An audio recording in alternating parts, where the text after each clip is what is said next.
Welcome to the November 16th Capital Finance Community Task Force. My name is Cynthia Krass, and along with Jamie Finch, we're the chair and vice chair of this committee. Thank you for all being here to do this important work. As we discuss the outcome of the priority rankings that were developed in the breakout sessions of last meeting, I asked you to keep two competing thoughts in mind. This is very, very important work, and we want to take the necessary time to get it right and feel confident in our recommendation. On the other hand, we don't have to get it perfect tonight. I think Councilmember Marks put it best when he said at the end of the last session, he doesn't necessarily disagree with the outcome, but it all felt very rushed. So tonight we will be putting a time limit on the discussion on that topic, but rest assured this process is iterative and we'll have ample opportunity to revisit the prioritization. Just another reminder, when you have a question or comment, use the word question or comment in the chat. Wait for me to call on you, and don't put anything substantive in the chat. And that is all I have for now, which brings us to the next item on the agenda, which is the minutes. I am seeking approval of minutes by unanimous consent as presented. I see nods and thumbs up and no objections. So hearing no objections, the minutes are approved as presented. I believe that brings us to public comments, and I will ask Tina if we have any folks on for public comment. Thank you. I see that our only audience at this point is Parker, who is in our attendee area. He's on a device. I cannot promote him, but no, there are no other public comments in the queue. Okay, well, I can go ahead and unmute Parker so that he can at least not be restricted from speaking when appropriate. Parker, can you hear us? Yeah, can you hear me? Yes. Sorry, I So, couldn't find the email with like the meeting link like there usually is. So I don't know. sure. Yeah, so you made it in without video. If you'd like to try again, you can. Otherwise, we can keep you in your current location, and you can prompt us through the chat or by *3 to raise your hand. Got it. Thank you. Okay.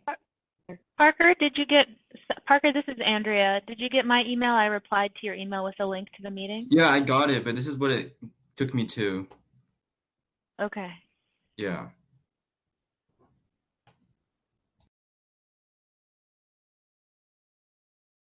Thank you. okay, well, we're at agenda item 4, so I'm going to turn it over to Andrea to take us through all those bits and pieces.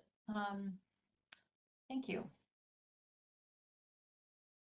Thank you, Cynthia. Good evening, everybody. This is Andrea Snyder, Deputy City Administrator.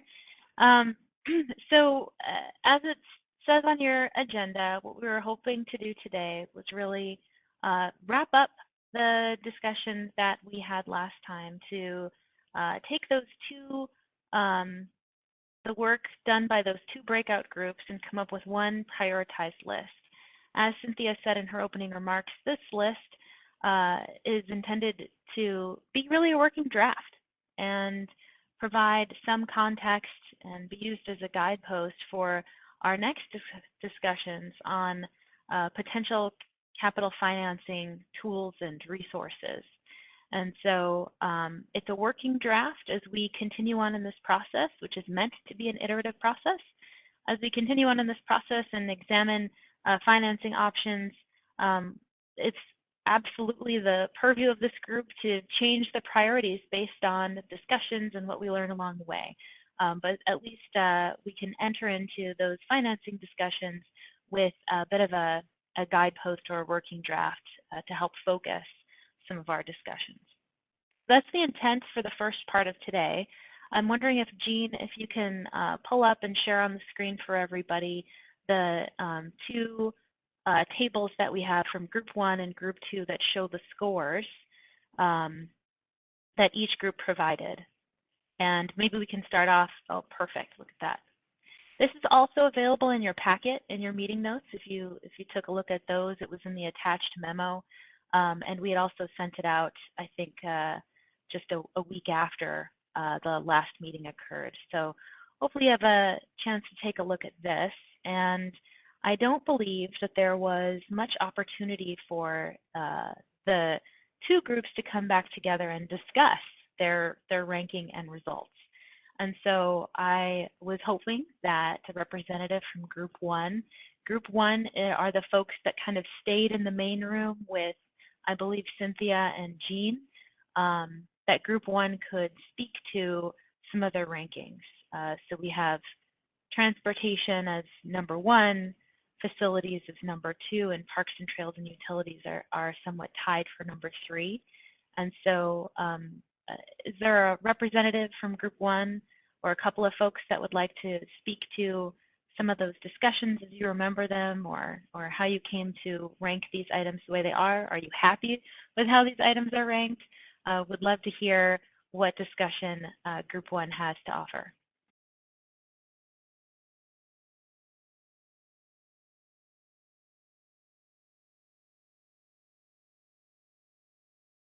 I think maybe I supposed to report out at the end of the last meeting? I forget. I know it was all so compressed. But I think there was just a general feeling that there were just that the idea of transportation was going to hit, obviously, as it was ranked on all of these. But I'm glad, Susan, you put your name in there as a comment, because I did want you to comment on the utilities, which is a little bit more, yeah, down, I want to say in the weeds, but yeah, maybe comment on why you were a proponent of not shedding it at this point. And I thought maybe you could speak to that. Thank you, Cynthia. I first of all, I agree that I think our group was pretty well aligned around transportation being receiving sort of the top scores, if you will, and you can see that kind of in the uniformity all the way down. And then when it came to the others, utilities, as I recall, was a bit of a late add in our thinking, and so, but we wanted to give it sort of the sort of due diligence, if you will. So so we started going through each line across, like addresses pain point across the city, and then we went sort of across transportation, parks and trails, facilities, and utilities. So that was our process. And I think what kind of stood out to us again is the relative higher scores for transportation, and then across the remaining 3, parks, trails, facilities, and utilities, if anyone had something that was sort of compelling that would sort of put it above the other. We had a bit of a discussion around that. So for utilities, addresses pain points across the city, I think there was a reference, if I recall, to essentially costs to the homeowner or the resident, and impact on people's lives, that it is something that we shouldn't downplay, that these are important to them. And so I think that's why that rose to a 2. Relative to facilities, which were felt to be kind of maybe a little bit more arm's length from your day-to-day city of Issaquah resident interaction. And then parks and trails, the reason that got a little bit lower is because it was felt to be largely in the satisfaction zone. So I think that's why we felt where specifically the pain points weren't necessarily there to give that a higher score. And then return on investment was a tough one for us. If you recall, we debated a little bit about what that really means. Is it a financial return on investment? Is it a sort of satisfaction of life return on investment? And we were going to park that, I think, and ask the other group what they thought. But then at the end, we kind of came through, and the reason you'll see parks and trails got high there, because we felt that if you are talking about satisfaction of living, and the benefit that you get out of these things, that would really rise above some of the others and kind of join transportation. The least satisfied and the most important from the survey, I think it's kind of obvious, as we all have been using that grid or some input from that survey of the community, which I think you can see played out here as expected. Life safety, again, probably a little bit more as expected. Nothing too surprising there. And then ambitious and visionary, I remember talking about this, about what it really means to be visionary. Does it need to be long-term or can it be short-term? And again, I think we felt like there was some real impact that could be made in that ambitious and visionary category in parks and trails and facilities, probably less though in utilities, kind of being just part of like day-to-day infrastructure. It doesn't stand out as much as like a transformative or visionary type of thing. And so I think that's why it got lower. And then when you added them up, I think, again, our takeaway is that transportation was, you know, kind of head and shoulders above the others. And then the others kind of had their ups and downs, but it was pretty evenly distributed. And then I guess I just ask if anybody else on the team has other recollections or color to add to that.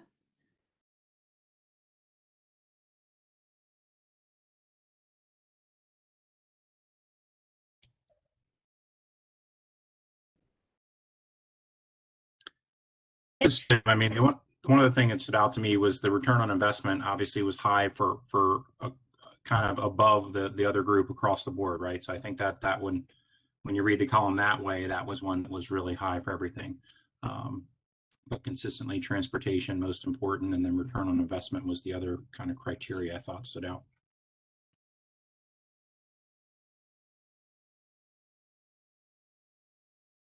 Okay, great. That was a thank you for running us through. That was a great explanation. Really appreciate that. So given the scoring of the criteria, is the group overall satisfied and comfortable with the general ranking, with transportation as number one, facilities, and then parks and trails and utilities is at a tie. We'll need to resolve that in a before the end of the evening. That's the aim anyway. But any thoughts about the general order of things and how the scores added up?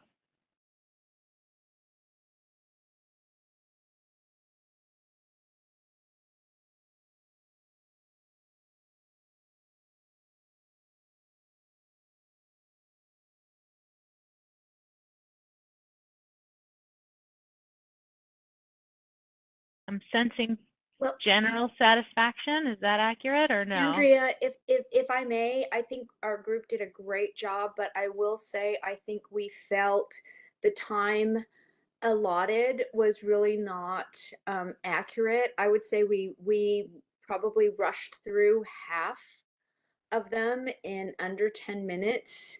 It just, so that would be my only other comment was our group really, I felt like we could have spent a little more time trying to figure out how best to dissect it. I'm really happy with how we did, but it just, again, felt a little bit rushed, like we were pulling numbers out of a hat at some point just so we could finish our task.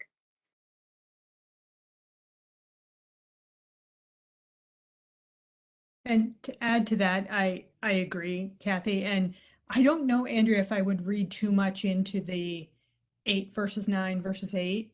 I think to us, they were sort of all kind of roughly equivalent.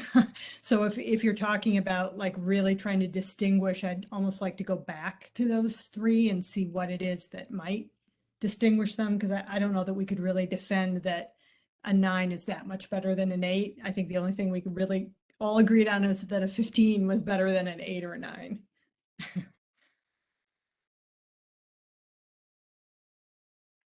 That's great. And the intent is that we'll have more time right now this evening to really go over it and make sure that we're comfortable with it and to come up with one prioritized list between the 2 groups. And so given that, I'm wondering if someone from group 2, the group that I was in, would like to speak to the results here. I think, Susan, you made an excellent model for group 2 to follow. So do we have any willing volunteers who would like to talk about this?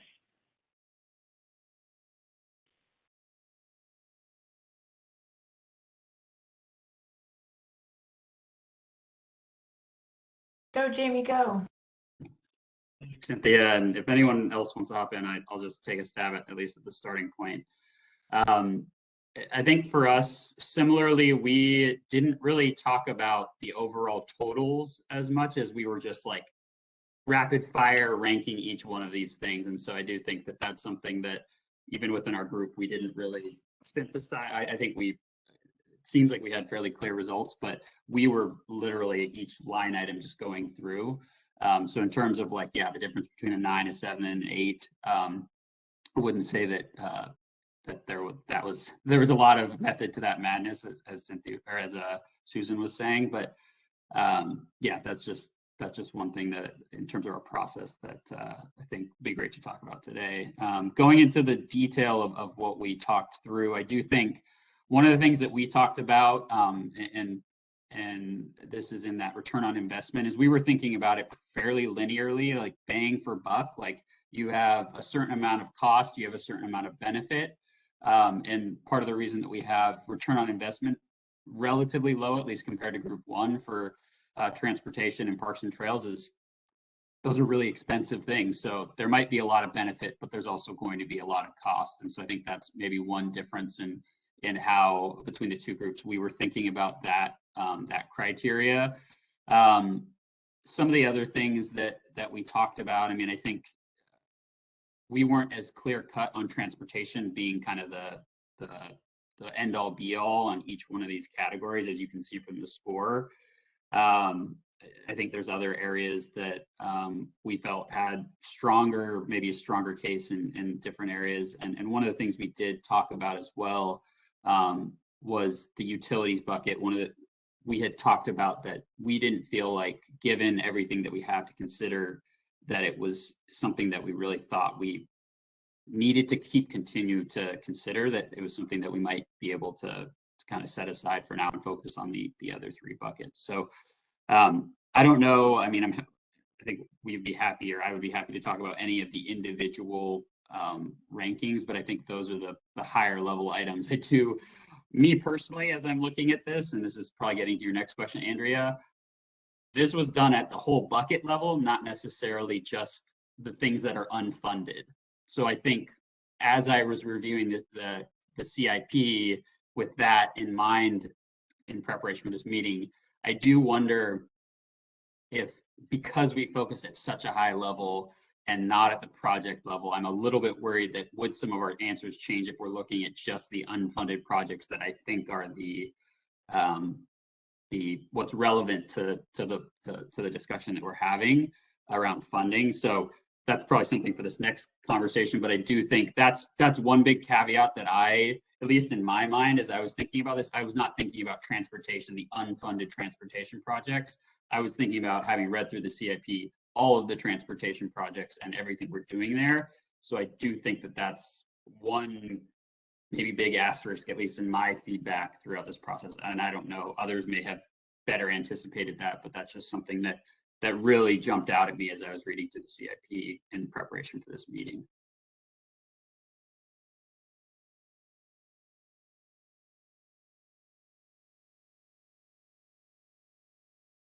Sorry, Brad, go ahead, and then Mr. Voice. Yeah, I would agree with the earlier comment from Kathy. I think it was that this was very rapid fire. And so I think it's a little difficult to draw any real conclusions from some of this. Although, frankly, I'm pretty impressed overall with the total scores, because I think those are really kind of in line with the priorities. Our group, my recollection, which is not great here these days from 2 weeks ago, but my recollection is we didn't really put too much emphasis on utilities because we felt that was already a kind of a funded category. So I don't even remember us really kind of going through the grid, quite frankly, quite so much on that. So I would somewhat discount that utilities would be considered, at least in our group, higher than facilities. As I recall, facilities would have been maybe take the place of utilities. But overall, I think the scores from our group look pretty good in terms of priority. And I don't know that we're at this stage yet or not, but I think that if we just average the total scores of the top 3 items, we would actually get there. Thanks.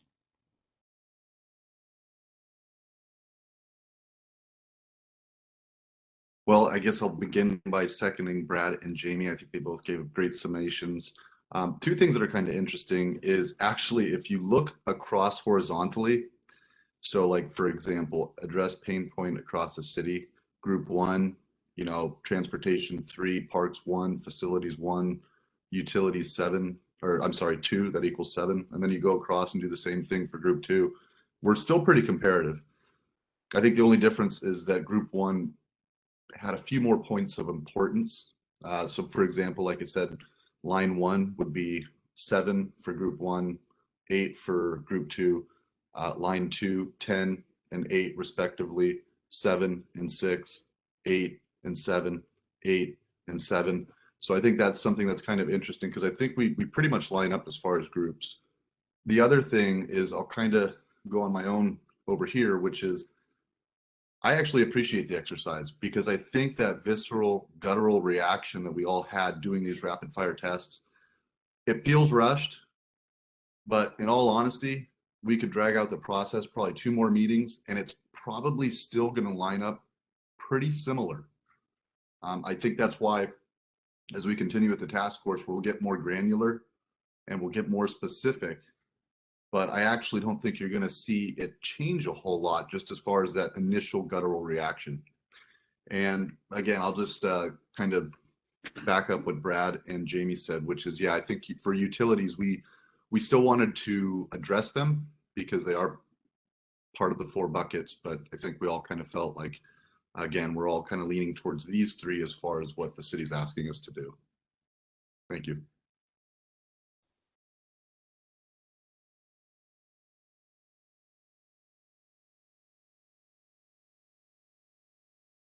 So can I ask, I hear two proposals kind of on the table brought forward by some of you. So first question, this was a question that was also highlighted in your packet in the agenda today, is based on these discussions, is there general consensus about putting utilities to the side and really looking at if we have 3 priorities, that those 3 priorities do not include utilities at this time? Tempting to look around the room. I see a lot of nods. If there's any objections, thank you for the thumbs up, Tim. If there's any objections, please comment or let us know whatever your concerns might be.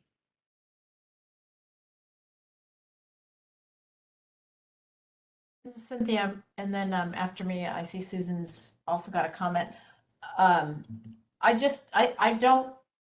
stand behind that recommendation, but I think it's important for us to take the time to articulate why. And I personally would submit that the only option for leaving utilities on is to reduce the ratepayer burden, and that we're kind of going the other direction. And I just think it's a little bit of an academic exercise because we're trying to find more money.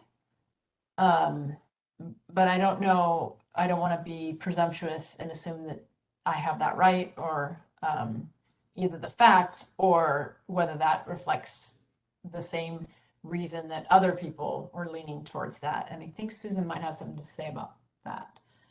So why don't you go ahead, Susan? Okay, yeah, thank you. Yeah, mine is actually more of a question, because I hear what you're saying about reducing ratepayer burden as, you know, something to consider, but may not be sort of practical in what we're being asked to look at here. I guess then, are we making the assumption that whatever needs to be done under utilities will be self-funded through utility rates, full stop? Meaning that we don't think that there's any, I know we're not being asked to sort of like lift up the lid and peek at what's inside, but are we sure that there's nothing big and urgent and that puts us at risk of creating like sky high rates to cover? I guess I would just like some reassurance of that so that we can kind of feel okay about setting it aside and putting that burden on the taxpayers to say, yep, whatever's in there is within, you know, kind of what we're all used to, and we think the taxpayers can shoulder more to lead us through that in the next several years while we focus on these other things. Yeah, Cynthia, may I answer that? Okay, great. Yes, so we, the city conducted a rate study. The rate study really examines what are all of our capital needs and our ongoing operations and maintenance needs for the next several years. And forgive me, I don't recall the time frame, but it was a long time frame. And this is something that we have explored, and that we do anticipate our needs being paid out of rates. Rates do go up as costs increase, but in terms of any urgent or more immediate need that may be a bigger need, we don't believe there will be such a need. Now, you know, that may change 15 years from now. The cities also has an option while we do, while utility capital assets are generally paid for through rates, they can also be paid by grants, and we do use some grants to help us pay for some of that infrastructure as well. So no immediate urgent need that's looming on the horizon for utilities that we don't feel can't be paid for by reasonable rates.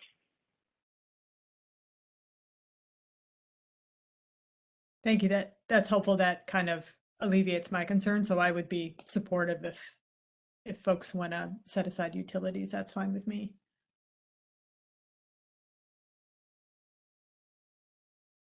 Okay, great. So I'm seeing some general consensus. So we can put that aside. I've also taken some notes to Cynthia's point of articulating the reasons why. This is something that as we build, as the task force, as you build recommendations for the mayor and for city council, these are things that I just am recording to be part of those recommendations, that reasoning. So thank you for that. Then we have another proposal that Brad had brought forward, seeing that transportation, parks and trails and facilities, there seems to be consensus around transportation as being the #1 priority. We can discuss that and your comfort level with that, develop that idea more.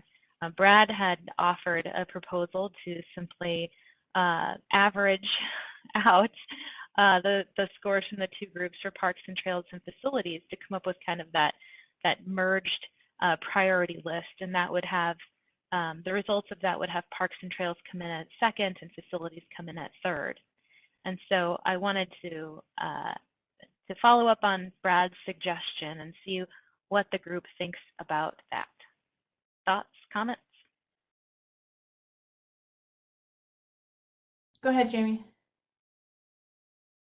Thanks, Cynthia. Andrea, this is a question for you, and it relates to what I said earlier. When we're thinking about bucket prioritization, should we be thinking about unfunded projects within bucket prioritization, or should we be thinking about overall buckets? Because like I said, my answers to a lot of these might change if I was looking at purely the unfunded projects within certain buckets. Yes, we're looking generally at the unfunded, and that includes the partially funded projects in the CIP. And so if you were to review the CIP, and I know, Jamie, we read it in detail when we're starting off this task force, and so in looking at it, you'll see the projects over the next 6 years, some of which are only partially funded. We still need to identify the remaining of the funds in order to implement those projects. There's also a list of future projects in the appendix that are unfunded as well, that go beyond that 6-year time horizon. So that's really our focus. We're not looking at, for example, new projects that aren't on the list yet, but we're looking at things that have been vetted, have been contemplated, are reflective of the other plans that we've adopted as a city. That's really the list.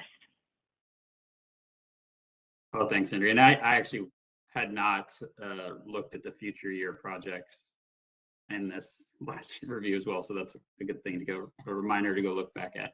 But yeah, that was really the core of my question, was just making sure that like, versus a lot of what is in the CIP is already, if not entirely funded, mostly funded, that it does sound like the focus should be on those projects, either in the current CIP or the future year projects that don't have complete funding.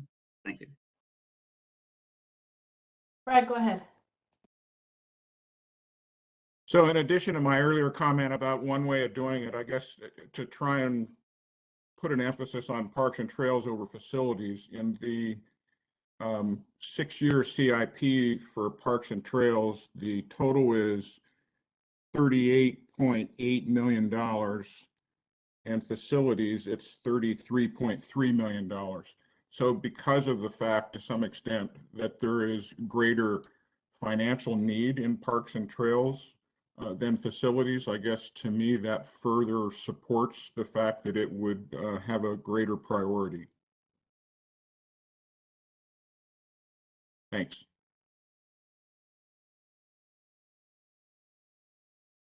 Kathy.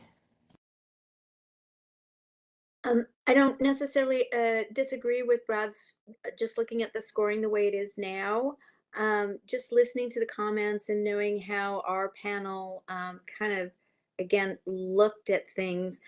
If there were time to go back and look at those other two buckets of parks and trails and facilities, knowing that we each had different ways we were looking at return on investment, for instance, if we had a better idea of how to score these in some of these categories, for me, we just in that one thing about return on investment, there was really no clear definition of what that was to mean to us.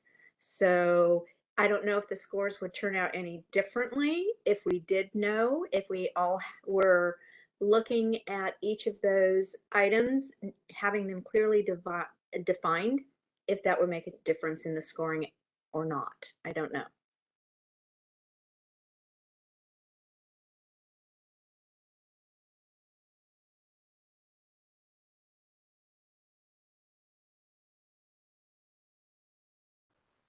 Go ahead, Jamie.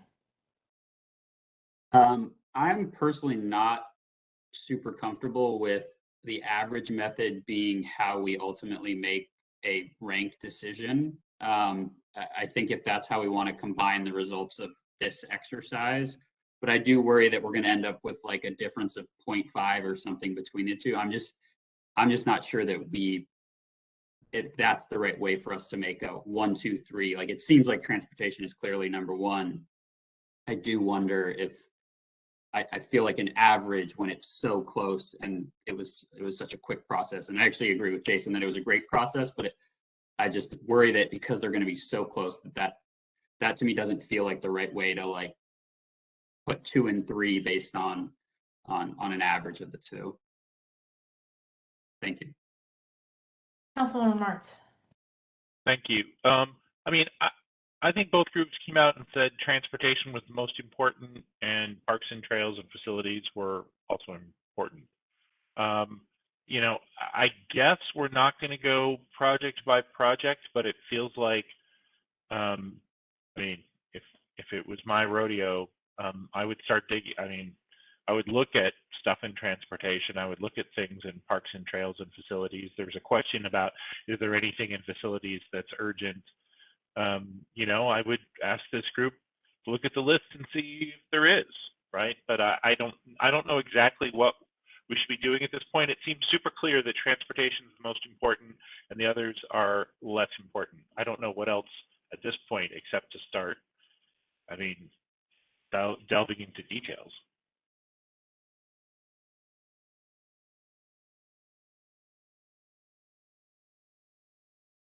Cynthia, if I may, can I follow up? Sure, of course. Thank you. So one of the things that we had asked in advance of this meeting is if you had the opportunity to take a look at the CIP again and review what types of projects are within each of these buckets, so you can get a flavor of what some of these needs are. I don't know that everybody had the opportunity to do that. I know you're all busy professionals. And so I think we can go about this a couple of different ways.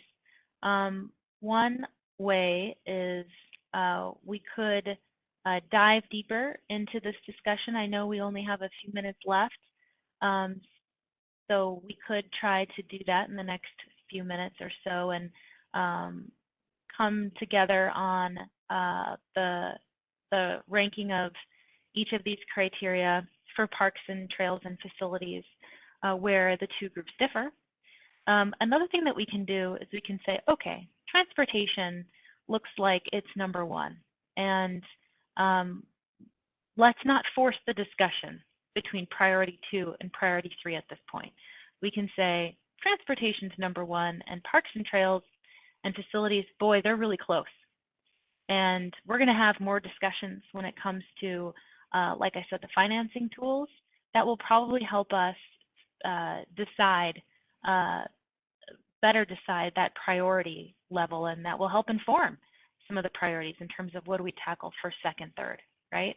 And so I really don't want us to get bogged down in this process when we're really just trying to come up with a general idea of what's the most important, what do we want to do first. Second and third would be helpful too, but we don't really need to belabor the conversation at this particular point in time. We can still use this as a working draft and an understanding of where we are, and move on, use this information to help inform our financial discussions. So that's what I would propose. Thoughts? Before we respond to Andrea's thought, let's just go ahead and hear from Mr. Voice, because I think he put that in there before she had a chance to ask that question. Thank you, Chair. Well, it actually kind of speaks to what Deputy Administrator Snyder just mentioned. I like kind of the latter. I like the idea of, we clearly know number one is our top priority. And I don't think we're really going to have a better idea between 2 and 3 until we start going through the different financing tools. For example, even if Parks comes out a little bit ahead, it's clearly a favorite amongst the community. But if you have a building that's falling into disrepute, obviously, if you don't fix it now, it can cost, exponential costs down the road. So kind of to Councilmember Mart's point, until we really can start seeing some of those specifics, it's really hard to make those granular decisions. Having said that, I kind of, the way I've kind of have this task force in my mind is we're going to go through our second and third drafts before we present our recommendations to the city council, to the mayor, the administration. But ultimately, this is ultimately a tool. This is not binding. The council itself or the mayor's, the mayor's administration, they're also going to have their own, studies on what we recommend. So I kind of agree with the deputy administrator, which is I don't want to get too bogged down when we have some clear-cut information right now that we can go forth with. And like I said, I think we'll kind of, once we start seeing those lists of the CIP, I think some of those things that are more urgent in the facilities will probably come to the top. And again, it's so close to Jamie's point earlier. We can sit here and have 2 more meetings about whether we're in a half a point difference between the two. And I don't think it's really going to get us that far. I think once we start speaking to the financial tools at our disposal, those things will start to help, where we can get more funding, where we can get grants. And then we might be able to start looking at more individual projects, getting the city to kind of let us know about certain things as far as what's falling apart, what needs maintenance, whether it be on the parks or the facility side.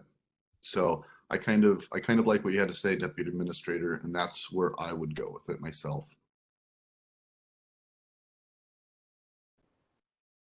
Thank you. I'm just going to make a comment, and that's that I do want to make sure, when I was in the breakout session, I may be mistaken, but I feel like I was hearing occasionally a comment that reflected a little bit more of like what these buckets could be. And I just want to remind you, and I'm in favor of proceeding as Andrea suggested, but I just wanted, as we revisit and iterate, I just wanted to remind all of us that even though we're not looking at project by project, it is a bucket made up of specific projects. It is not, I thought I was hearing a little bit of like, well, you know, kind of in like a little bit of imagining what it could be, like, you know, with a little bit more vision, and it's not a vision exercise. And I just wanted to remind all of us of that. And that's why I had suggested that we look through the list. And so I would definitely encourage you to ground your opinion, now that we've been at this a few months, in the items in the bucket, so that we understand what the bucket is made of and not what the bucket could be made of. So that's all I had. Andrea, I don't know if you got what you wanted. Why don't you go ahead and ask your question again and see if there's any other objections to moving as you proceeded, as you suggested?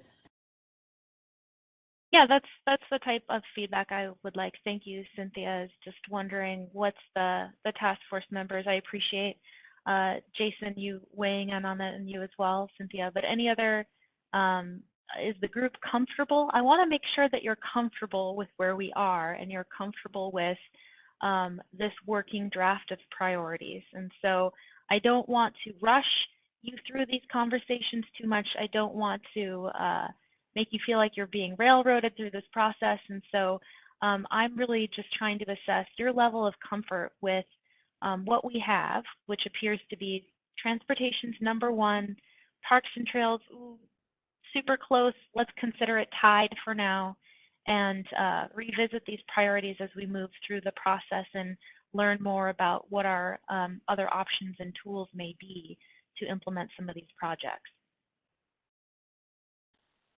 Councilmember Marks? Oh, sorry. No, thank you. Councilmember Marks? Thank you. City Deputy Administrator, can you just explain a little bit more why the administration doesn't want this body to go into detail on specific projects? You know, the body has said transportation is most important. I, as a council member who will eventually have to make a decision along with my peers, would love to know amongst the various transportation projects what the public considers most important. And here we have a body full of the public. Why can you just help me understand, why does the administration not want to go in to that level of detail? Thanks. Sure. Yeah. So I think what's difficult here is that we're asking the task force to try to think on 2 levels simultaneously. And we're asking that, yes, as Cynthia said, the buckets are made of projects. So it's good to understand in general what's within that bucket. What does that bucket mean? I think that is important. And at the same time, to not, at this point in time, pit project against project. So what we're not asking the task force to do is to provide recommendations on specific projects that should be advanced. I think we'd be, you know, happy to have take your input down in terms of criteria and what things we should be looking for and specific projects to advance. But we're really trying. This is the only group that has been appointed to help the city prioritize across all of the needs that we have, and we're looking for an area of focus, whether that's transportation or parks and trails, facilities. What we don't want to do is to try to pit this transportation project against this parks and trails project specifically. I think we're trying to stay higher level, but understand when we talk about the transportation bucket, we have a general understanding of what's in that bucket. So it's a little complicated in how we're asking you to think about this, but we're really overall trying to avoid pitting project against project and discussing the individual merits of all of the projects within all of the buckets, because there's a lot of those projects, especially as we look at future needs and those projects on the future needs list. And so what we're really wanting from this group is which general bucket to focus on first and second and third, hopefully, and then what are your criteria to select? So does that help clarify, Councilmember Maritz? Well, I mean, I have two responses. One is, in the end, we will have to pit projects against each other, right, unless we fund all of it. The second is, you know, just to pick transportation, there's $83 million in the 6th year, and there's another $123 million in the follow-on. And when we next talk about funding, to get an idea, I mean, you know, just again, in the end, the 7 council members are going to have to make some decisions, and understanding how much of this is important, how much of the transportation list is important, will help us decide how much funding to go seek, right? Do we seek $205 million for transportation, which is a big ask? It can be done. It's painful. It would transform the city budget. And if not, where do we go? So I mean, you've already heard transportation is the most important thing to this body. I'm still struggling with, beyond understanding that transportation is the most important thing, how the council is going to use the feedback from this body. Yes, and thank you. You're absolutely right that part of this process, which is is going to necessarily be past January. Part of the process for the city to move on and implement some of the recommendations from the task force is, yes, the city will have to pick projects. You're absolutely correct. And in order to pick projects, we will also be doing more community outreach and surveying the community to understand which of these projects are the most important to the community. And so that is part of the foreseeable process. It's not part of our process getting us to January. And January is when we're tasked to have this level of recommendations of which buckets do we prioritize, which ones do we want to do first, which financing tools and mechanisms should we really deeply look into. And so we're starting off at a higher level throughout this process. In order for this city to implement the recommendations of this task force, absolutely we're going to need to dive deeper. All right, thank you. So Councilmember Hall, and then Brad, and then Kathy. Thank you, Zach Hall here. I guess just quickly clarifying question, then kind of along those lines, or maybe two questions. Are we tasked with staying zoomed out and looking at the bucket level because it helps drive us to potential funding options? I mean, I guess the question is that why we're going through this iterative ranking process in the first place? To say zoomed out and then say, oh, clearly transportation's number one, so here are our options, and then let's look at that. And then a follow-up question is, if that's the case, what really is the degree to which we have to be specific for 2 and 3? So because if we come out with, ooh, okay, we want to invest in this funding mechanism to help support this mix of projects, which frees up X amount of general fund to focus on other projects, do we need to necessarily have a priority 2 and a priority 3, or I guess actually us as a body could recommend a couple different funding things? Sorry, I'm all over the place. So I guess the question is, you know, going back to, are we staying zoomed out because we're hoping that will guide us to a financing option? Yes, that's exactly it.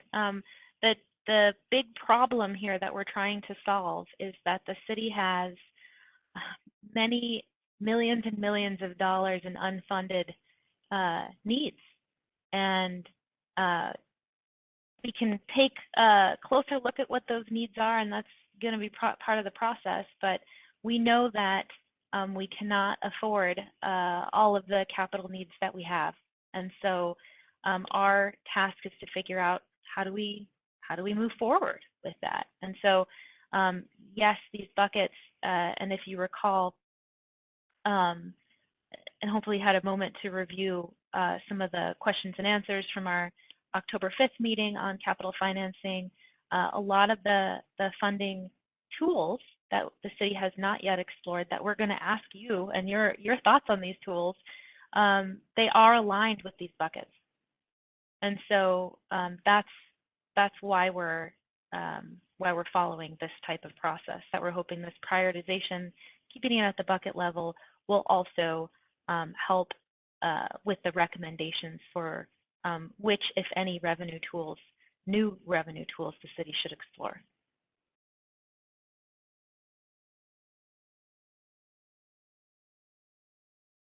My question relates to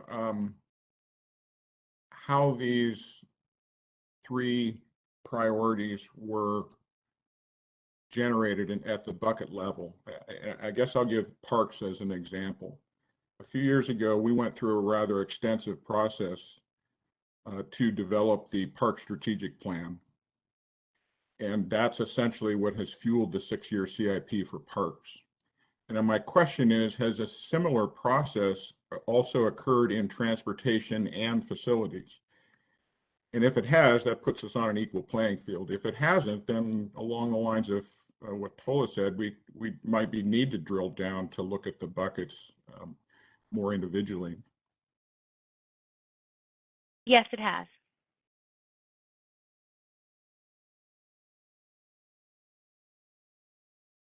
Kathy and then Tim.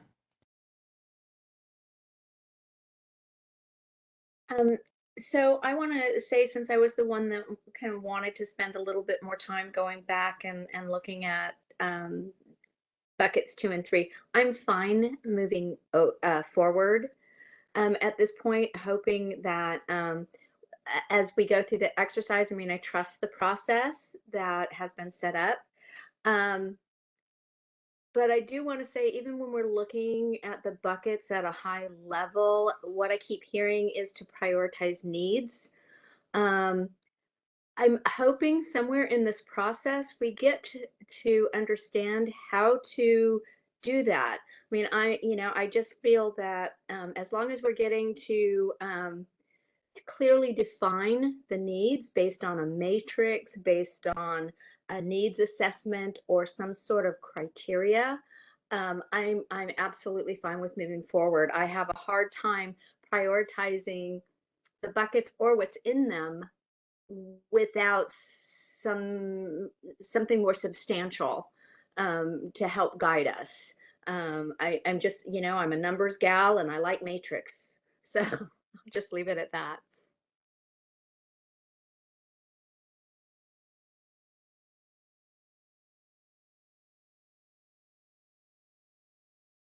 I'm hearing that didn't sound like a question, so is that sufficient, Kathy? Or did you have a question before we move on to the next person? Okay. Go ahead, Tim. Yeah, I think if we don't get to the project level, there's a few challenges that really presents. It's I guess mildly frustrating if we can't get into that. I think the first thing is, without we have a list of priorities, we don't know how much we would need, right? So then we talk about funding mechanisms, which ones would be appropriate. And then if the appropriate mechanism requires a vote of the people, there's no way the voters are going to vote for something that's a bucket of money, right? We talked about sort of the faith in government or credibility or what have you. There's no way the voters are going to support a, $40 million bucket of money for transportation without seeing the receipts, right? So I think at some level we've got to have an idea. And when I look at the SIP, there's I'll call them smaller projects, right? And some projects that are $2-3 million or less, and then there's a couple really big ticket items. It would at least be good to understand if we want to try and approach those big ticket items in order of magnitude. If it's 30 or $80 million, is that something we want to work towards, or a collection of the smaller projects? But I think it'd be really challenging if we never get to that level to really, complete our mandate and make a recommendation. And, how do we know what funding source we need if we don't know how much we need to fund, So just a comment, I guess. I'm going to encourage Andrea to just absorb that. I think probably I'm hearing a lot of that, and probably a lot of us have that. We're feeling a little untethered in that way, but I think probably at this point, just between the time and just the nature of wrestling with that question, it probably seems like a good time to kind of just sit with that. Is that okay, Tim? You weren't asking for an answer right then, right? Yeah, I think that makes perfect sense to chew on it, because it is a kind of a bigger issue for the mandate of this group, right? And I think would require us maybe to change direction. It sounds like I was under the impression we would get to that level, and so forgive me for that. But I think whether it was or it wasn't, it would make sense for us to get to project level. I know it can be real easy to get into the weeds and go on and on and on, but on some level, we've got to address that and understand, I think, some more details to make sense of our strategy. But absolutely, let's put a pin in it for now, and everybody share their thoughts later. Does that sound good, Andrea? Yes, thank you.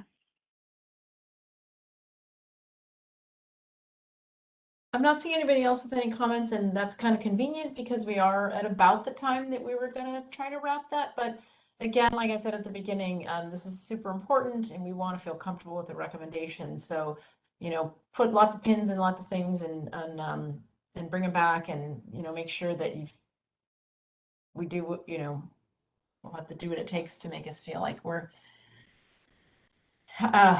put our name on this recommendation. We don't figure it all right now. So I'll turn it back over to you, Andrea, to move on to the next topic. That's all right. Thank you.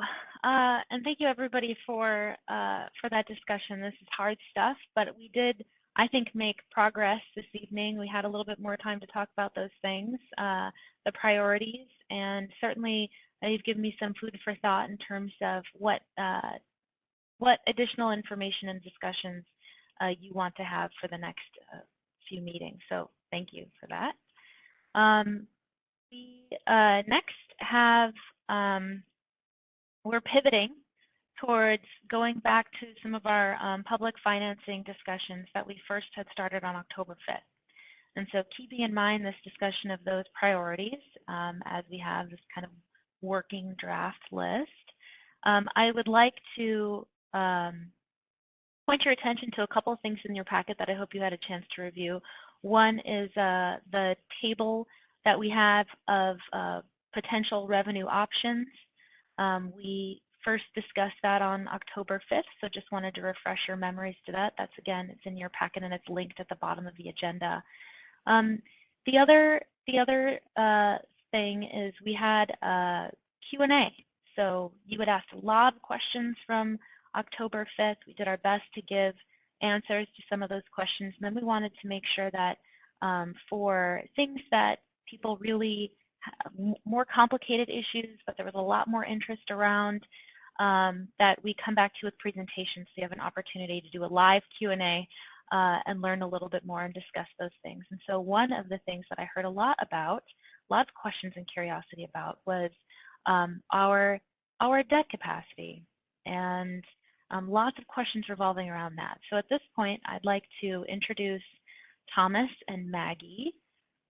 Thomas and Maggie are from PFM Financial Advisors. They're the city's financial advisors, and they have prepared a presentation that they will walk you through at this point in time. And so please, I would just encourage you as they present, please,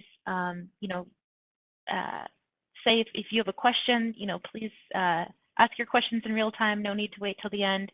Some of this stuff is really complicated stuff, so we want to make sure that we don't rush through it and that everybody has a good understanding of how these concepts relate. So at this time, Thomas and Maggie, take it away. Yeah, thank you. And good evening. I'm Thomas Topfer. I'm a director with PFM Financial Advisors, and here with Maggie Marshall, who's a senior analyst. As Andrea said, we are financial advisors to the city when it comes to debt issuances. So we concentrate on what are your financial options as you're thinking about a new financing for new capital projects, as you discussed today. We prepared a few slides to walk you through the city's general options and welcome your questions. I'll hand it over to Maggie to open up those slides and walk us through. Yeah, I'm not able to share my screen, so I'm not sure if there's a way to give me the power to do that. Oh, there we go. All right. Second. While she's doing that, this is Cynthia, and I was just gonna say, there were a lot of acronyms, and I don't think I'm the only one who doesn't have those acronyms committed to memory. So even if you put them in one place, maybe try to remind us what they stand for as you're going through it. Thanks. All right, can you all see my screen now? Okay. So I'm going to try to go relatively fast through here because I know we're, limited in time, but please feel free to chime in with questions along the way. So just to start with sort of a general overview of, what is municipal financing? Municipal financing generally refers to the issuance of debt by governmental entities to fund capital projects. A city sells bonds and the buyers or holders of those bonds are the lenders. Bonds are secured by a pledge of tax collections or revenues. This is what ensures that the bondholder gets paid back. And the city, has an obligation to repay principal and interest in specified amounts on specified payment dates. So why do governments use debt financing? First, time value of money. As we all know, construction costs, property values, et cetera, increase over time. So the dollar amount of a project today would be lower than the dollar amount of that same project 10 years from now. Allows projects to be completed faster. You have all the funds needed to complete a project now versus waiting for revenues to kind of accrue over time to fund a project.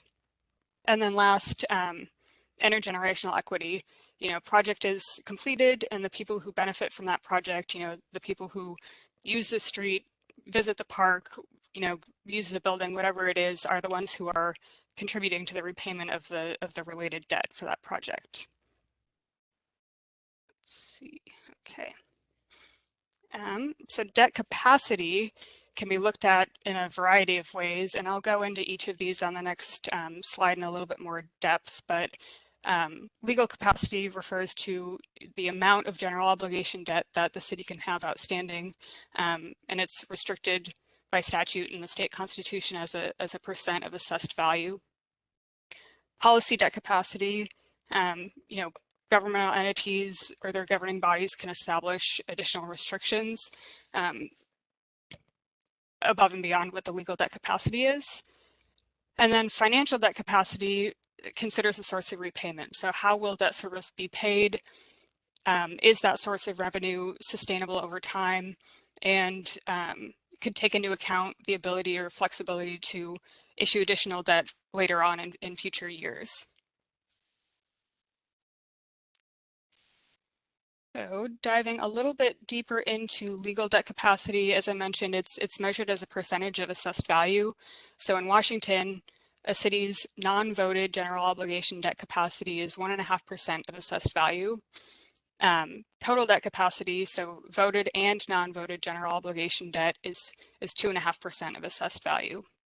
So if you see the table here, the city is currently using less than 10% of its legal debt capacity, but this doesn't necessarily take into account, the impact of potentially having more than that amount outstanding in terms of, budgetary cash flows or affordability.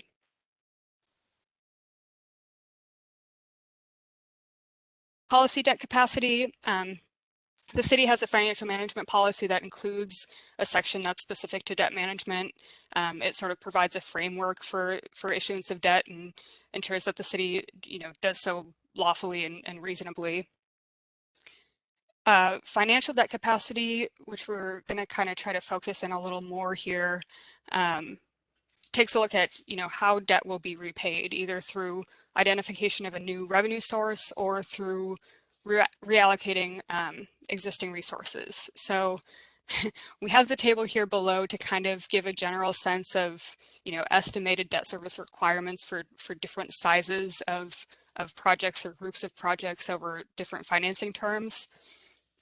So just kind of taking a look at the $50 million line as an example here. You see, that's $50 million in funds for projects, and the longest financing term, the 20-year term, has the lowest annual debt service requirement. So it could be, the most affordable in terms of cash flow, but compared to the 10-year term, it's the most expensive in terms of total cost to fund that $50 million project. Let's see. So now we want to kind of talk a little bit more about the different types of debt.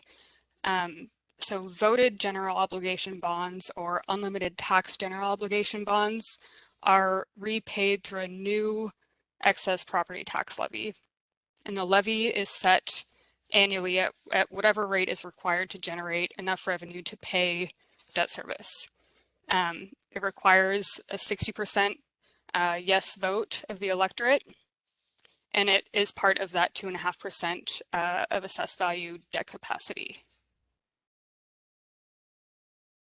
Non-voted general obligation bonds or limited tax general obligation bonds or councilmanic bonds can be repaid through a variety of sources, and we'll go into a little more detail on the following slides, but cities can request voter authorization for a new revenue stream that can be used to pay debt service. The bonds themselves are still considered non-voted GO bonds because in a voted general obligation bonds, voters are they're approving the issuance of the debt for a specific purpose. In this case, they're simply approving the new source of revenue to repay those bonds.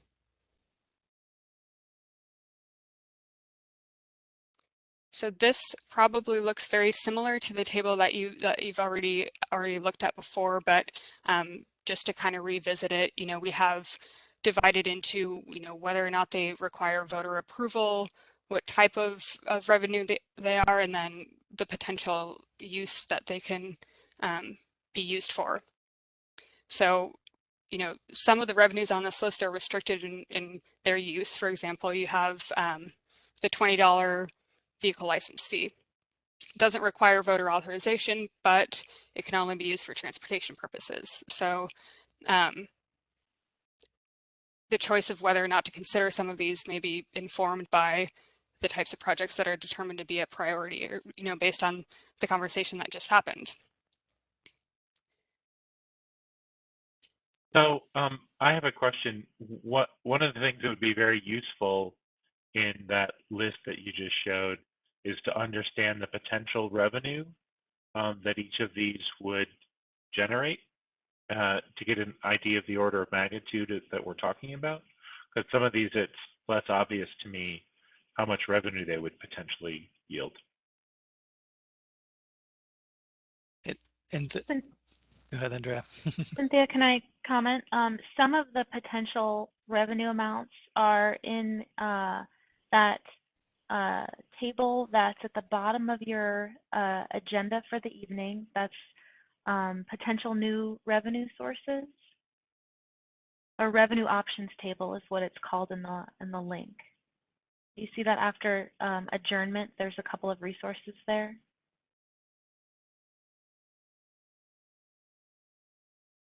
I'm sorry, what page of the packet is it?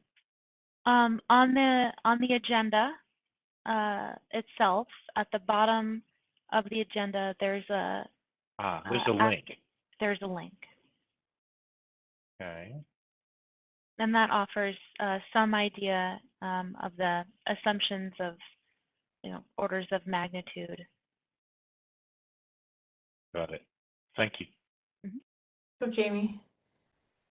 Yeah, just on, I don't know if it's the previous slide or the slide before, you had different repayment periods.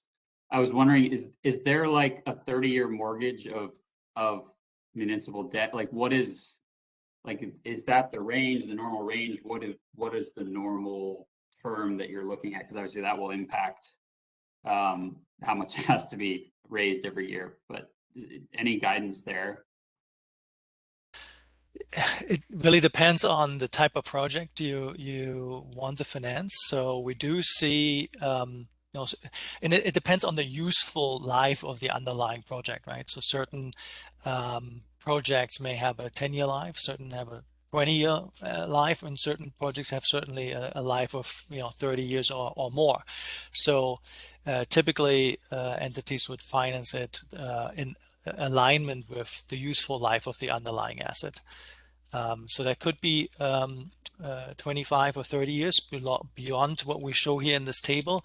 The city has more recently decided to, finance in those terms 10, 15, 20. That's why we showed it here. But it's certainly possible to extend it to 25 or 30 years if it is, again, a project that has a useful life that is, along those lines. Thank you, Thomas.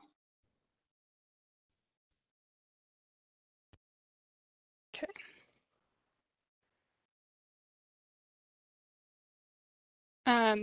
So we wanted to dig a little bit deeper into the Transportation Benefit District imposed taxes and fees.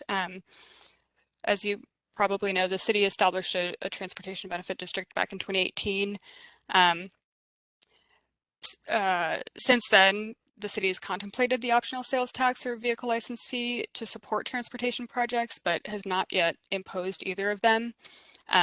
And then the table below is just to kind of give you a sense of, these are cities in King County who have imposed either the tax or the fee. And you can see kind of some notes on the side here. For example, Burien, their voted $30 fee failed in 2009, and now they have the $20 vehicle license fee, which is non-voted. And if we have some time here, I'm going to go kind of briefly through, the city's existing limited tax general obligation debt. Currently, about $15.5 million outstanding. That's as of today. And the graph here, you can see kind of how the debt service requirements over time have decreased in the past 5 years. In 2022, we're sitting at about 1.3-ish million per year, compared to back in 2017, over $2.2 million.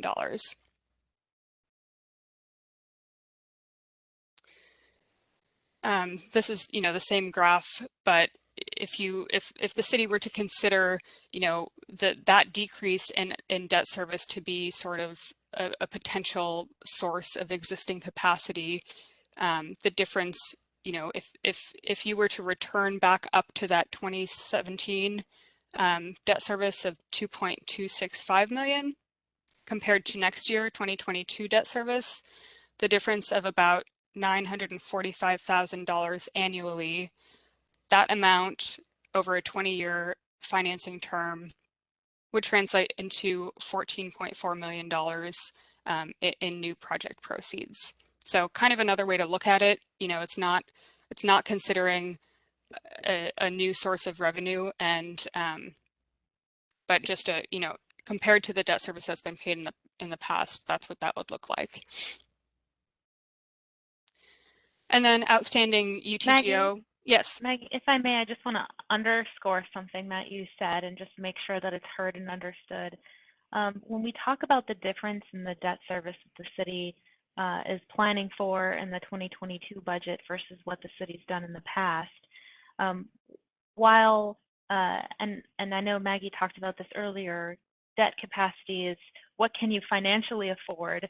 What are you legally allowed to do? What do our financial policies allow us to do? These are all kind of different definitions. And so when we talk about the debt service that we're planning with the 2022 budget is lower than what we've paid in years past, we would still need to identify how we would pay for that debt service. So that means either budget cuts somewhere else or additional revenues.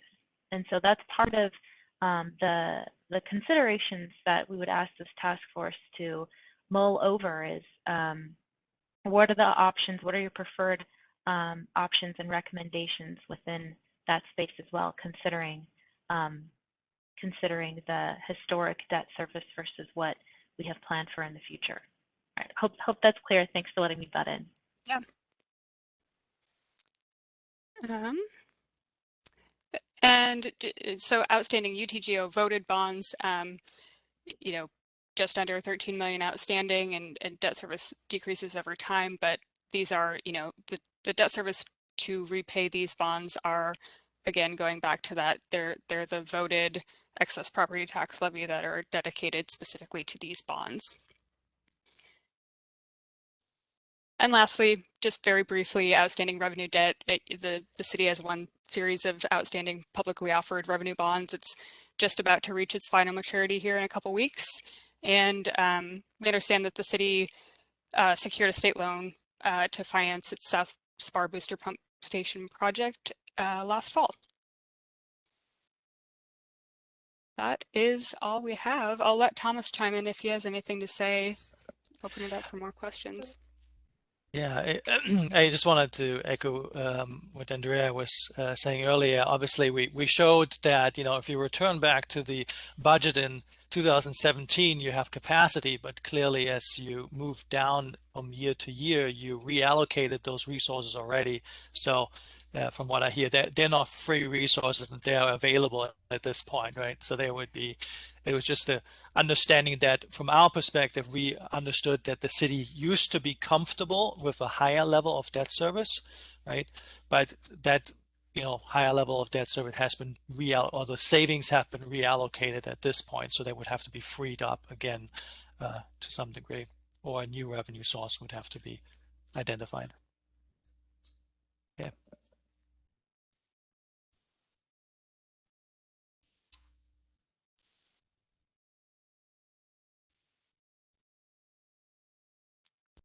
I see a comment, but I don't know how to go to that person. You have to go through me, the chair. Yeah, Tim had a comment. I wasn't sure if people had questions or where we were in the. Go ahead, Tim. Probably a question, and probably I could come up with 5 questions, but this is the perfect chart as I'm looking at here, right? So for me as a property owner taxpayer, my property tax looks like it's going to go down a little bit according to this chart because the debt. Yeah, I see. I wish. Is that what that means, or am I interpreting that right? So our debt service is going down. Is there a corresponding reduction in what we're and the corresponding revenue source that's going down? And then my next question, depending on the answer to that, would be what would be available to us in terms of bond service that would kind of maintain that level, so the average homeowner isn't going to feel an increase, right? Maybe we could come in with kind of a number of 20 million or whatever it is, where the average homeowner would not feel a difference from the debt service they're experiencing in 2022. So 2 questions, I guess. Sorry. Thomas, do you want to take that, or do you want me to? Yeah, happy to. I wasn't sure. I was going to say it might be better to look at this graph if that's the conversation that we want to have. Debt service is going down. Does that mean the property tax is going down? So there's 2 differences here. This UTGO debt service that we're looking at right now on this picture is the unlimited tax general obligation bonds. So it's the voted debt. Indeed, as you see that slowly going down, and it actually falls off quite a bit in 2027, the property taxes for everybody, all the citizens, is going down because everybody voted on, paying debt directly through property taxes. Now, the other chart is really repaid from the general fund. And so the general fund is funded with a certain amount of tax levy every year, as well as other sources of revenues. And that budget is, all those revenues together are used to pay for all the services, including this debt service here. But by just so when this debt service is lowered, then there is money indeed freed up, but that money would probably been reallocated in the budget to other purposes. So the property tax, it did not go down, at least I would not expect it to have gone down. Thank you. So that actually makes sense, the differentiation between the two types of debt. So if we go to the next slide here. So on this one, what would be helpful for me is rather than series 2006 or whatever the year is, but put pool, parks, whatever, just understand what we're paying for there. But maybe that's a little bit much. But it'll be interesting to understand. I'm looking at the series 2017 that goes through 2026, right? It looks like when that goes away, there would be, if we could structure something in a way where we sort of replace that, so that would continue on without, the average homeowner feeling the pinch, right? So I don't know, maybe if we pass something in 2022, that wouldn't be possible, right? There's going to be added cost probably for at least the first 3 or 4 years where they'd feel a property tax burden for all the outstanding bonds plus a new one. That's correct. Yeah, that's exactly how you described it. So that capacity does become available in 2027. But if you are trying to take advantage of the capacity earlier, you would at least have to pay interest, and that interest would add to the table here for the cost. Interest only. Interesting. Interest Okay. only. Mm-hmm. Thank you. Go ahead, Councilmember Martz. Thank you. I just want to point out that the school district, this is entirely 100% how they structure their bonds. What they do is they look at these debt services, and what they do is look at mill rate. So they say whatever your mill rate is, $4.90 per thousand assessed value, right? They convert that millions on the vertical side to a mill rate, and then they just hold that mill rate forever, right? And so what they do is they come up with a new bond, and they say your total debt service is going to be the same as it was.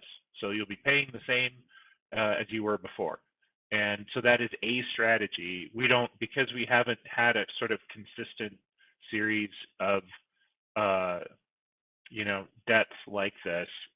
It's not really, it's not an option that we would have as a city tomorrow to do something like that. But it is sort of a argument that you can put together, which is like, look, if you're okay with, the capital programs that you've had from the district thus far, this is of the same magnitude. So it's a way to look at it, and it's, the district hasn't lost a bond vote in 18 years, 19 years, something like that.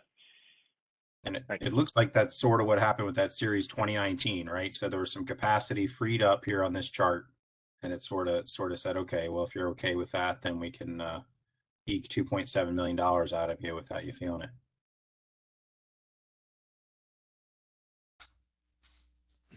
Yeah, that's a good point. We didn't show that visually here, but yeah, certainly you can argue, what is the property tax per thousand that's currently paid by the taxpayers? And if you are, looking at a reasonable increase from year to year, there's capacity created just by, assessed values increasing, and saying you're keeping that rate the same. One could argue that voters might be willing to say, okay, as long as it's, that whatever that is, dollar per thousand or so, that they are comfortable with that number, then that could be held constant as things are increasing.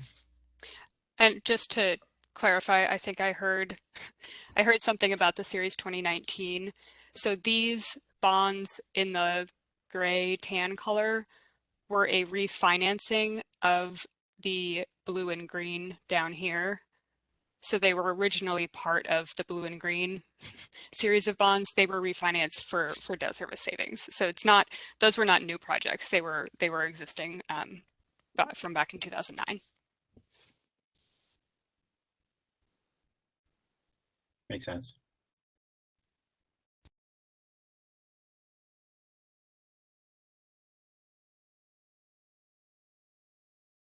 Any other questions for Thomas and Maggie?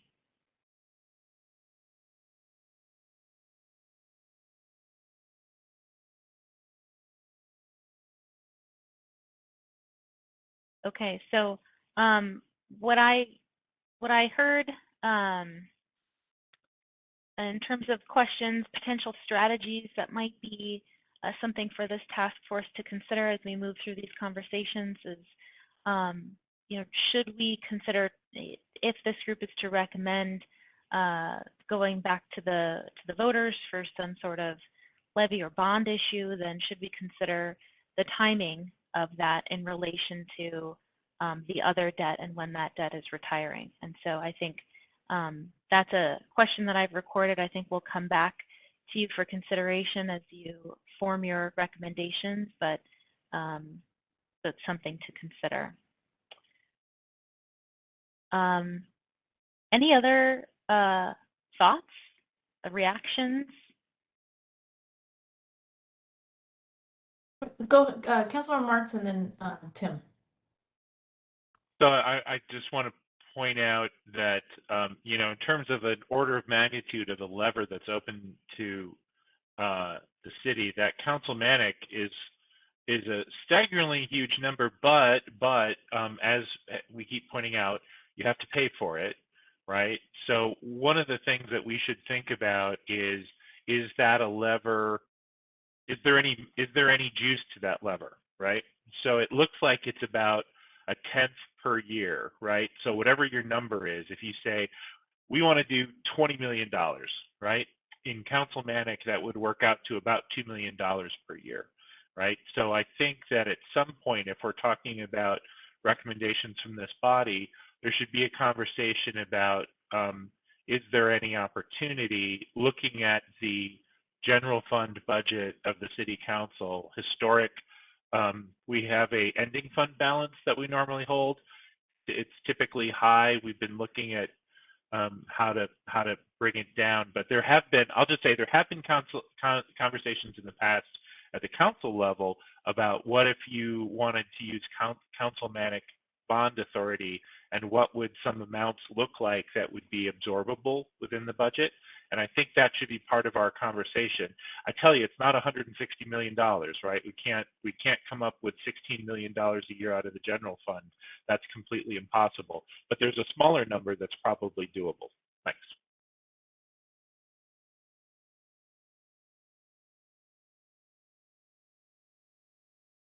I just want to chime in one last time. As I look through and those charts were very helpful to me, it will be good to understand what they would look like, you know, at 20, 30, $40 million bond issue, right?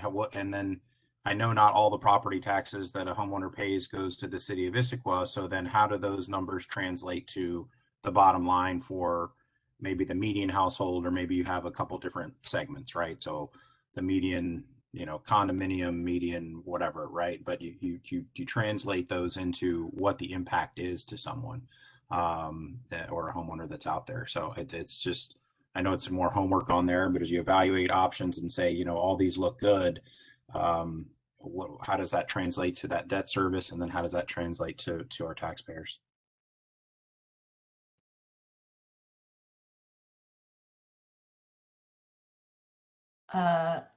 That's not a question to answer right at the moment. So you're noting that question. Absolutely. Yeah, no, that's definitely required some homework, but as we do analysis, right, and you think, okay, are we going big or are we going small, and which projects and that sort of thing, it would be very important, I'm sure, to most of us to understand what the impact is, the average, or a couple different strata of homeowners and taxpayers out there. I think Councilmember Hall was next. Had a question? Yeah, thanks. Just quick question, and not necessarily one to answer now either, but just made me think of it while looking at this chart, and Andrea's recent question that she just asked about, should we be considering timing when we're looking at that chart? And I think something that would be interesting to better understand is what are our opportunities for refinancing to potentially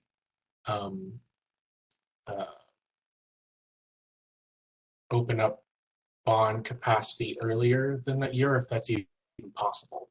I think that would be interesting to know. And this is Thomas Topfer again. We do monitor the city's debt for opportunities to refinance on an ongoing basis. So whenever there is an opportunity that there could be debt service savings, we provide a memo to the city, and it typically executes on those opportunities pretty quickly to refinance them. Some of the uniqueness about tax exempt debt is that they have typically a call date, an option that you can refinance those 10 years after your original issuance date. So if we looked back at the 2014 bonds, the voted bonds that funded the pool renovations, those have a call date in June of 2024. So at that point, we can issue tax exempt bonds again to refinance them. We cannot currently use tax exempt bonds to refund them. This is because of tax law restrictions. There could be the usage of taxable bonds, but those have come at a higher interest rate. So we are evaluating those on an ongoing basis. There is certainly some savings that can be achieved in the future, but given the size of the bond issues, even if you have, I'm looking at this bond issue here, the $6 million outstanding, even if you save, 10%, that's, $600,000.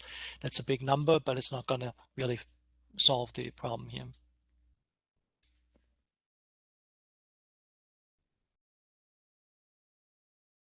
Did that answer your question, Zach? Okay. Thank you. Susan? Yes, thank you. I appreciated the comparison that you did of Issaquah versus neighboring cities. I think for the transportation district, I thought that was kind of interesting. And so then I'm looking back at the slide toward the beginning of the presentation where you talked about debt capacity and how, if I'm understanding this correctly, we're at 1.5% of our debt capacity for LTGO and 2.5% of total general obligation debt capacity. How does that compare to our neighboring cities? Because I'm always aware that people, we're not kind of this like isolated island, people are very close to other neighboring cities, and I'd love to also use that as an input just to help guide, again, kind of the anticipated reaction of homeowners, and I totally agree with looking at it through the lens of, maybe a low income, average income, high income owner, and then maybe relative to, other places they could live nearby. We didn't prepare a comparison for this conversation, but we can certainly look at neighboring cities and their outstanding amounts of debt and provide you with a comparison. That's certainly something we can do. Thank you. Just out of curiosity, does anybody know if we're like on the low end of things, or if we're already on the high end of things? I would go out of currently I would think you're in the low end of issuance. However, there are differences, right? I think City of Sammamish doesn't have much debt outstanding. City of Redmond, Bellevue or Kirkland, they have a lot more debt. We just issued a small issuance for City of Bothell, $10 million for fire stations that voter approved. It's the second phase of a $35 million total approval by voters for new fire stations. I know Maggie just did a transaction for City of Richland. So there's a lot of debt issuances happening in particular in this area, and we can certainly provide you with more information. But generally, looking at your debt outstanding, it's relatively low to your number of other cities. Thank you. And question, just to follow on quickly, maybe to Andrea, do you think that could be another interesting point for us as well in terms of what the priorities are of our neighboring cities and what their citizens have been able to get behind and support in terms of raising funds? Would that inform any of our thinking? And have we done that before? Great question. When we talk about voter-approved measures, there is a great list, and I'm sure no one remembers this all the way back to October 5th, but there was a link in that packet that gets you to, I think it was the MRSC website, Municipal Research something center, and they actually keep a running tally of what measures have failed and what measures have been successful. And so I can send that out again.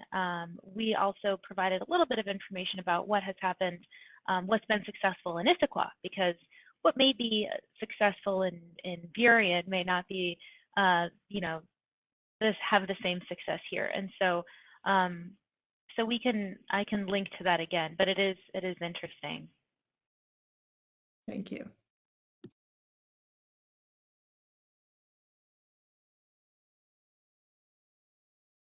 Okay, so thank you, Maggie and Thomas. Really appreciate your time and your presentations today. I think we'll follow up with some more information. I certainly welcome task force members as we move through this process, as you mull over the presentation today. I'm sure there's going to be additional questions, wanting more information. And so we do have these great financial experts who have been advising the city for a while and are familiar with us at our disposal. So thank you very much. And at this time, I welcome Jeff Watling, the Parks and Community Services Director, to join us to give us a quick overview of the Metropolitan Parks District. This is something else that we'd received a few questions on and is a pretty new concept for us here in Issaquah. And so I wanted to invite Jeff to talk about what that is, what some of the nuances are. We may need some additional time to talk about this as well, but let's get started. Thank you, Jeff. Great, Andrea. Thank you, and good evening, everyone. Really great discussion on a rather complex topic of funding your public infrastructure. Tina, could you allow me to share my screen? I've got a PowerPoint I would love to go through. Doesn't look like I'm able to share it just yet. Yes, absolutely. Just a moment. Thank you. So given time, I'm going to do my best to be thorough yet concise in this overview of what a park district is as a tool. Forgive me as I'm talking, and let's start from the beginning. And you can all see that? Yes. I take that as a yes. Awesome. All right. So again, for the sake of time, thorough yet concise. I think as you have heard in some of your previous meetings, a park district is a tool that local communities are allowed through RCW 35.61 to create a special taxing authority that is immensely flexible for the community's specific parks and recreation needs. It's a tool that can be used for acquisition, for capital improvements of existing parks, for new parks, for maintenance, for supporting recreation services and recreation facilities as well. It is voter approved. It's a property tax levy increase, so it requires a 50% plus one approval. It's long-term in that it is a permanent creation of a special district, a park district, and unless it is voted again to decommission that district. Another important note to understand with a district is it's a junior taxing district, and this gets rather complex, so I won't get into all the details, but there are within property taxes, there are local district limits that exist within our property taxes. And so as a junior taxing district, you're sort of second in the pecking order from property taxes from cities and counties are considered the senior taxing district. There's a $5.90 cent per 1,000 limit on any property taxes.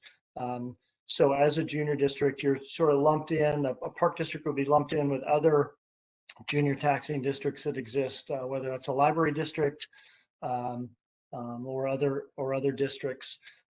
There is an allowance of up to 75 cents per 1,000 for a park district, but again, that consideration of how close is Issaquah with all its senior and junior taxing districts to that $5.90 cap that would need to be considered. In terms of a rough order of magnitude, based on 2021's assessed valuation, the formation of a park district would generate approximately $1.2 million annually for every 10 cents per 1,000 assessed. So rather than just assuming it's a 75-cent cap, most of the local park districts that have been created here locally are not anywhere near that 75 cents. So just thinking of those 10-cent increments, 1.2 million for each of those increments would be the annual yield. Some other really important considerations for this funding tool.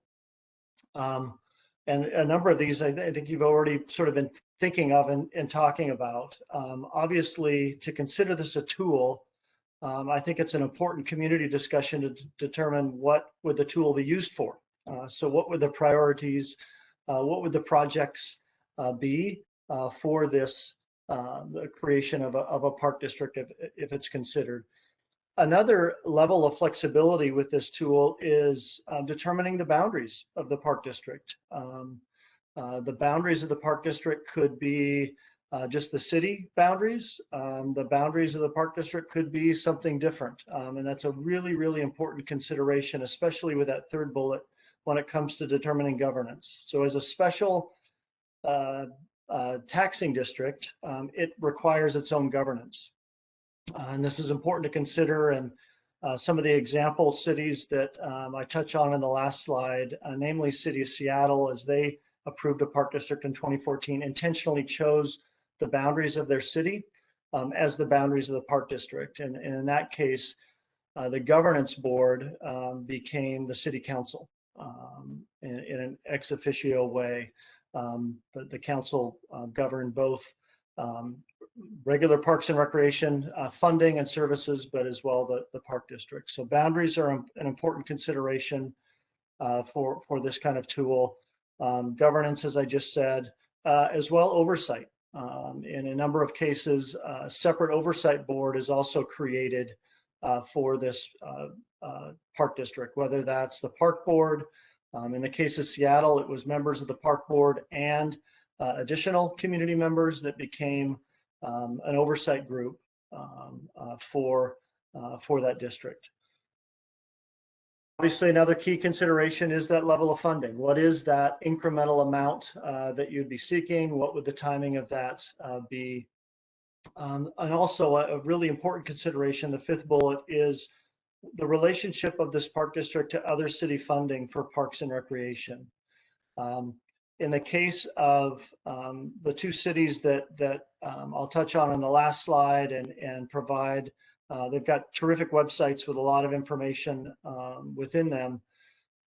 It was important to note that in both of those cases, the need for capital reinvestment, the need for dealing with capital backlog, the need for the creation of this district was really to augment and not supplant. So to augment the existing funding that existed for the investment of parks and recreation. So an important consideration for this tool is how would you want to use this revenue, and is this revenue intended to complement existing revenues for those services?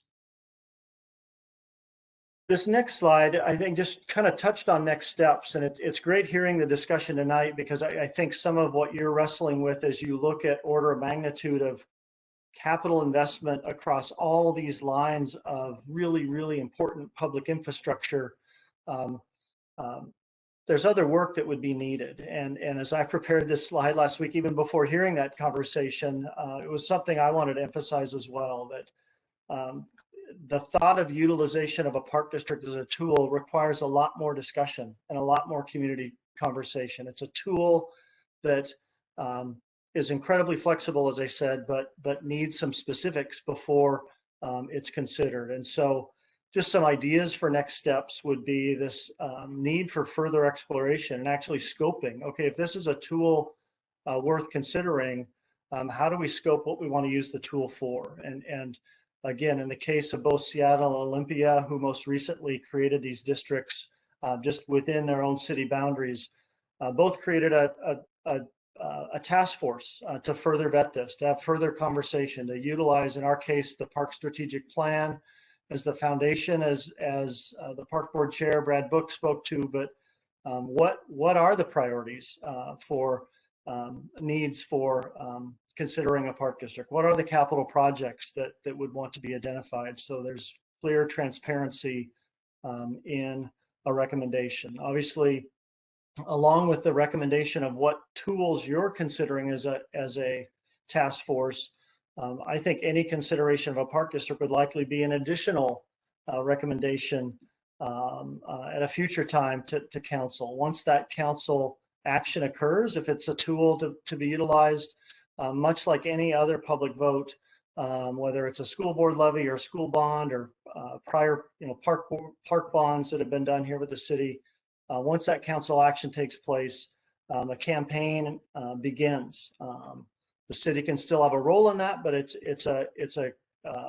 very important that we understand the parameters of what the city's role is once that a decision like that is made, a formal decision.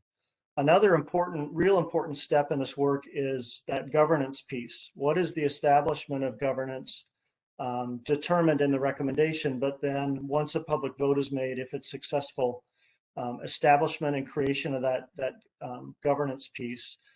In the examples of Seattle, Olympia, that again I point out in the last slide, an interlocal agreement was created between the city and the park district that spelled out roles for each agency, that spelled out funding levels, that gave a real transparency to how governance of this park district is going to weave into the relationship and the services that the city provides in terms of parks and rec services, or in this case, reinvestment or investment in parks capital. And then lastly, thinking and thoughts around what oversight looks like and what transparency in planning, what transparency in annual reporting looks like. The park district as a special taxing district, if even woven into the city, has its own requirements for annual reporting. Again, some great examples on the Seattle website of some of what their annual reports look like. So to these recent examples, there are certainly other examples. Just to the east of us, the Skyview Park District was formed in 2003, really born out of the King County Parks crisis of the early 2000s, where they were divesting themselves of pools and other local facilities. The Skyview District was created really specific as a tool for supporting the pool. That was a multi-jurisdictional park district, so a little bit more complicated in that it needed to create its own governance board. In the examples that I point out here, Seattle and Olympia, these are two cities that saw this as a tool to supplement the capital investment and the investments that they're making, the gaps that they have within investing in their park system. Both of these examples used their city boundaries as the boundary for the park district, and thereby governance was done directly by the city council for both the city as well as the park district. So that was super fast, I think, but hopefully a little bit more of an idea of what this tool could be if it's something worth the community wants to consider further. So thank you. And thank you, Jeff. I appreciate you coming tonight and providing a little bit more information about a parks district.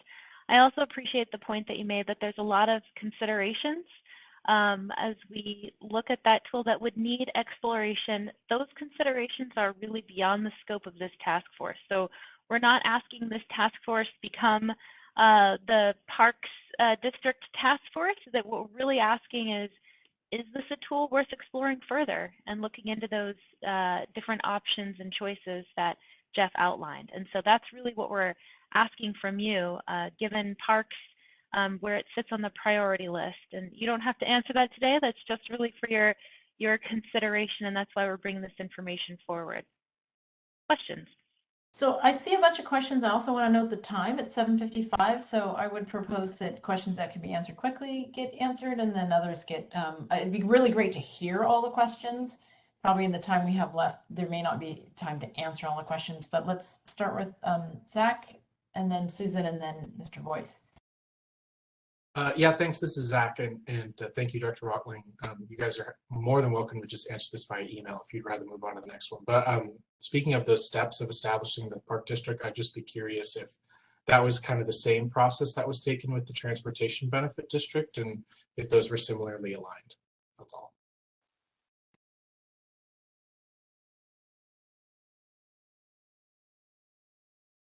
I could look into that. I'm not sure what the TBD steps were, transportation benefit district steps were, but those steps are pretty common practice when it comes to a public vote.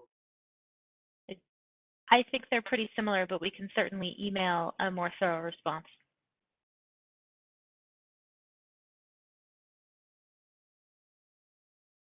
And this is Susan. I'll just add my question and maybe we can log it and come back to it. I remember a conversation that we had at the beginning of this whole process where there was an observation that one of the challenges our parks were facing was heavy use by people who didn't necessarily live in Issaquah, which is, a good problem to have, but not a good problem to have. And so I guess as I was listening to the presentation, I was hearing options around drawing boundaries, and I'm wondering if that could work in our favor, if we could actually consider this as a tool to more effectively connect the people who use our parks with the people who pay for our parks. And so maybe just a thought for further discussion at a follow-up meeting.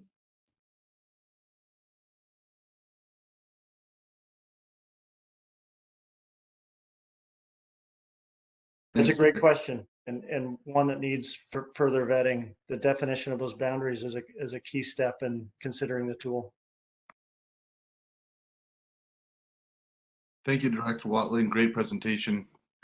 Real quickly, I'm interested in hearing more about any tool that can be used positively for the community. So I think exploring it further would be great. Real quickly, just kind of interested in, again, top of mind, one con for voters if they were looking at this and one pro. I'm just trying to wrap my head around what would be the pushback. Is it's just the higher amount of they're paying on the property tax? Would that be the big reason?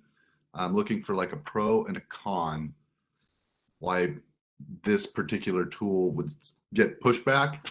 Seems like some of the positive attributes would more than kind of making it an attractive tool for us to use. But like I said, first time hearing, so I'd like to just hear, like I said, top of mind, what is a major con that a voter would probably think of, if you don't mind.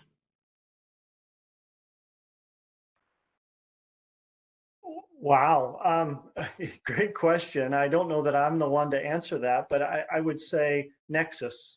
The con is showing nexus. This is an additional. You're asking me to invest this additional amount in my park system. Am I getting a return on that investment? Right? Is the benefit to me, the benefit to this community, meshing with that additional investment? When in theory, it's already something that we raise money for. So that would be the hard sell, I suppose. Yeah, so I think it's that increment. It's if the formation of this district allows these things to happen that wouldn't happen with existing funding, would be an important step in that further exploratory work with the community. And as far as city resources, including creating a new board, oversight. That's probably not as consequential when taking it to the voters, I would imagine. Well, that needs to be, formation of a park district has to go to the voters. So before you go to the voters, you need to determine what's the boundaries, how is this district going to be governed? Okay. Yeah. All right, thank you.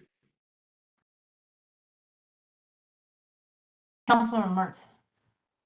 Thanks. I mean, the reason to vote no is it could be if if you have a house that's valued at $1 million, it could be $750, right? That's the big no, potentially. One thing that I think would be super useful for this body when talking about potential boundaries on a Metropolitan Parks District, we did a thing a few years ago when we considered a Parks District for a pool, and we wound up going out to the community and doing a structured survey on both for the city of Issaquah and a larger Parks District that would encompass a superset of the city of Issaquah, and we got different answers from different folks. Which is not to say that a new survey on a different Parks District with a different mission wouldn't get different answers, but it would be, I think, very useful for this body to see how drawing those borders can give you very different answers on initial feedback in the community. Note, we didn't put together that a new Parks District on that, so tells you something. Thanks.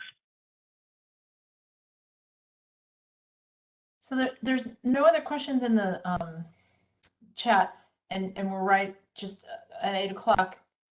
Thank you, Jeff. That was a great presentation. I guess what I'm wondering is, you asked a question, Andrea. Is this something we should look into further?